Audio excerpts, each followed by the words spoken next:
This is the Fishing Hunter. Today I'm going to show you what's inside my oversized tackle box.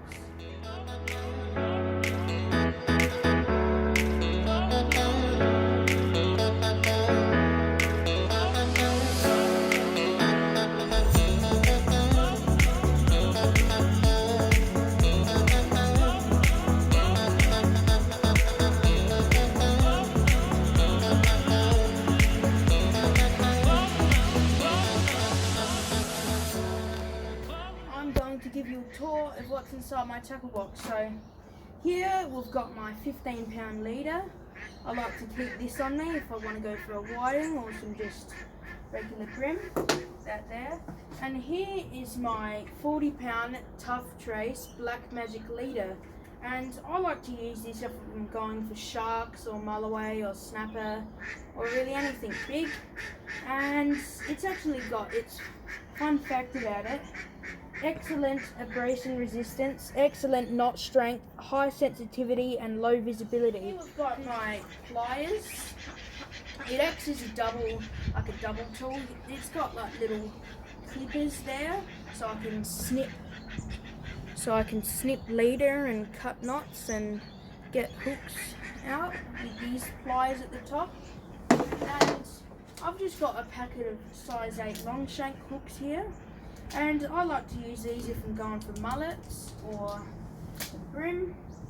Here we've got my snelled limerick hooks, and I just like to use these if I'm going for a bit of river fishing. And here's my split shot collection. So here we've just got 124 pieces, and it's just a bunch of clip-on weights, and you just clip this onto the line with pliers. And I like to use this if I'm using a float rig. And here is one of my favourite things. It is 20 pounds Dahlia braided leader, and I like to get a hook and just use this for practicing my knots and just testing my knot strength and really just practicing. So here we've just got some 30-pound leader. I like using this if I'm going for a fish medium size. And here we've got my lidless leader. We've got my 8-pound fluorocarbon rock leader. It breaks at 3.6 kilos, as you can see. So here is my red tubing, and I just like using the red tube and the beads. So whenever I'm doing a running sinker, I just slide on the ball sinker and put on a bead and then tie a knot, because if you just do it without a bead, the sinker can come down and undo it, and then the whole rig's gone. And I like using the red tubing just to give the leader some extra protection. And here is my Velcro, and I've just got it in a plastic bag so I don't want it going everywhere. And I like using this on the hooks of squid jigs just to not get it in my mum's car. And here is one of my best items. I use this for measuring every fish I catch. And here you just unwrap it and it rolls out like that. And you just lay the fish down on the mat and measure him. Then what you do is you just get this thing here, and then you just wrap it back up like so. And it's really good because it's waterproof as well and doesn't really get dirty much, and it's just something you can just chuck in your tackle box if you have a big one. And here we've got my wrap, and I like to do this around lures, especially hard body lures, anything really with exposed hooks like squid jigs, lures. And I just get this, I unwrap it like a burrito, and then once I'm done with it, I just wrap it back up. Here I've got my shark rig. I like using this if I'm going for dog sharks or gummy sharks. I know you're not meant to use steel wire trace for gummy sharks, but you don't really know what you're going to hook onto. We bought that at Tackle Hub actually. We got it specially made from the owner Bruce. Shout out to Bruce, great guy. And we've just got the rig there with a big circle hook. Here we've just got my pencil float. You can put the main line one end through the other, and I like it because it's basically weightless and I just use it for a bit of anything. I've caught a Tommy Rough on this, I've caught a salmon trout on this, and here is my quill float. I like using this if I'm going for a bit of Tommy's Rough, and it's made out of wood. And here we've got a snapper rig, and if I'm going down West Coast, I like using that. My snapper rig, I just chuck it out there and hopefully I get a red snapper. So here is my size 4 long shanks.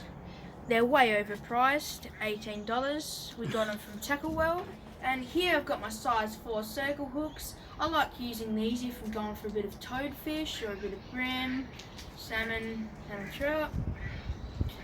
And these are really my all-rounder hooks, same with the size 6 long shanks. Those are my 2 favourite hooks. Here we've got my swivels, and I've got them in a little container here. We haven't got many left because we use about 10 a session. And I like it because it looks heavy, like it's a heavy tackle swivel, but it's really not. You can still feel everything. I've caught several fish on these, and they're really just my go-to swivel. Here we've got my size 2 ball sinkers. I like using these if I'm going for a bit of brim. It's big brim. That's what I like catching with these. And here we've got some size 7 barrel swivels, and we just got them from Tackle Hub. Shout out to Tackle Hub. Great store, and I just like using these if I'm going for something a bit small. And here we've got my size 5 bait holder hooks, and I just like using this if I'm going a bit of freshwater fishing, going for a bit of carp, a bit of shallot. And here is my other pair of braid scissors. You can pick these up at Tackle Hub for $5, super cheap, and if you buy Australian made Tas line, £30, doesn't matter, you can get these for free. And these are good, and I just like snipping knots or cutting rigs. And here's my long shot jig heads, and I pair these with the bait breath squids, and here they are, just a few fake squids in a packet. I like using this if I'm going for a bit of silver trevally, and I just pair them two together. So here we've just got my S Factor. I like using this if I'm using some soft plastics, going for a bit of brim. Fun fact, I put some S Factor on this little prawn jig here, and I caught a 20cm sand whiting. So these two paired together, you can really catch anything.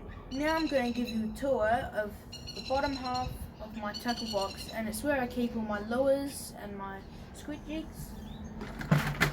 So here we are. We've just got some pyramid sinkers, we've just got some bomb sinkers, really rocket sinkers. Here we've got all my ball sinkers. Got that. Here we've got my top water poppers. We just have them here. Here we've just got a bladed spinner lure. And I like using this in freshwater a little bit. Here we've got my larger poppers. And these are good, they're easy casting, and I like going for some salmon trout with these. Here's my red bobbers, and I just like using this on a simple float rig. And here we are, we have all my size 7 barrel swivels here, in there, and here we have all my soft plastics, and we have my jig heads, and we have all my swivels, and here is all my squid jigs. And I've got my friend Wade, he's caught a squid with this, and it's just a 3.0 Shimano squid jig, and this is really my go-to squid jig. Here we have my UV light reactive squid jig, and I like to get this UV light here. It's a primal squid jig light, and you just want to hold it on the squid jig for about 10 to 12 seconds, and it just kind of charges it up. And why, you ask, why would you use this for a squid jig? Well, you use it because it makes it stand out a bit more, and I've seen more action with squid on the charged up squid jig than just regular ones. Here we just have my octopus hook pack, and I got them from Kmart. They're like $6. They're really good. You can really catch a lot of saltwater species with them. Really anything you can think of. And here is my big snapper, an Australian lure. Got this for $9 at Tackle Hub. Shout out to Tackle Hub. And this is if I want to go for like mulloway. Mulloway will hit this as well. Really anything big. And here's my deep diving lure. I like using this for a bit of callop and Murray cod. It dives up to 5.5 meters. Here we've got my hookies tool, and I just like using this to clamp down on hooks and make tying knots easier. So you just like put the hook in there, clamp it down, then you get this little handle here, and then just twist it around like so. That is the tour of my tackle box.